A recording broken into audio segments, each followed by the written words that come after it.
There's one question from the web, Olaf asking you to give an example of a product approved only after phase 2. And Céline, what do you think about the RSV experimental vaccination for MSF mission in DRC and this notion of being a volunteer to be vaccinated, to be immunized is quite relative considering the type of system in place? Well, as I said earlier, there are 100 of us working at Prescrire, and some are dedicated to looking at novel drugs. Every year, there are new drugs coming on the market following a phase 2 trial, and you see more and more of those, even after the early phase 2 trials. Well, sometimes you can understand because you're talking about rare, neglected diseases or some forms of cancer. But there are many of those being marketed only only after phase 2 trials.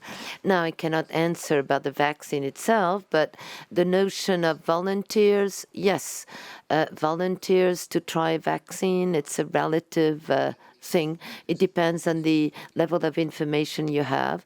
You have the global, the World Helsinki Declaration, which sets the ethical standards.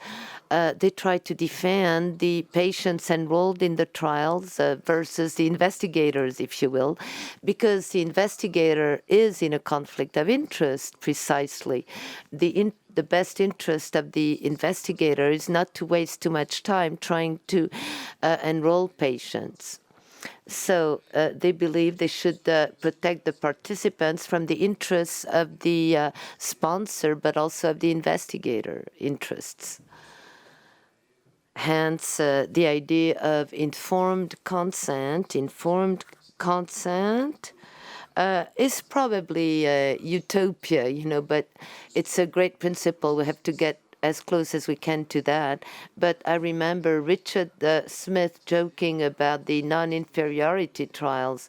He said the question we should ask to the people participating in the trials is, do you agree to participate in a clinical trial that will demonstrate and prove nothing? That would be the right question. But yes, it's always a good idea to probe into whether the volunteers are really volunteering to try vaccines. Ronnie Broman, yeah, and the notion of informed consent, it's a value in itself also that is hard to reach. Recently, I was attending a PhD dissertation presentation. It was about a trial of a vaccine against rotavirus enteritis and the question of the consent of the people directly involved, that is the mothers who should get in the trial to have their child vaccinated. Well, that was a very complex question, or maybe not complex, but, well, in a way, it was clear-cut. It was the interest of the mothers to have their child enrolled in the study because that would give them a possible protection, and there is healthcare attached to that, to participating in the trial. There is social pressure also, and also pressures due to some rumors, people rejecting vaccines. People say that vaccines sterilize the children, that they have a hidden agenda when they immunize. It's highly polarized. But at any rate, the issue of the informed consent is raised. In Niger, the trial on rotavirus was in Niger, or in a university hospital in Paris, or elsewhere in industrialized country, the question of informed consent is always more or less fictitious because there is a total lack of symmetry and equality between the patient and the physician.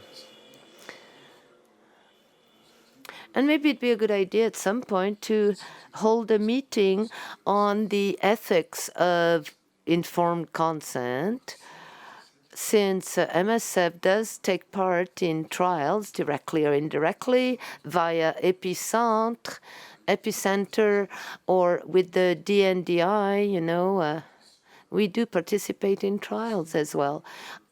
I don't think we can solve the issue of informed consent, but at least we should try to shed more light on it and not go for a magical formula. Oh, we got the informed consent, so no more problems. Yes, there is always a problem, and we have to be aware of it, conscious of it. Also about the conflict of interest between the sponsor or promoter of a product and the one doing the evaluation. We talked about that with Bernard Pécoul, the founder and the boss of DNDi. We were talking about an evaluation that DNDi wanted to conduct in Sudan. And we had a discussion about who should conduct the trial.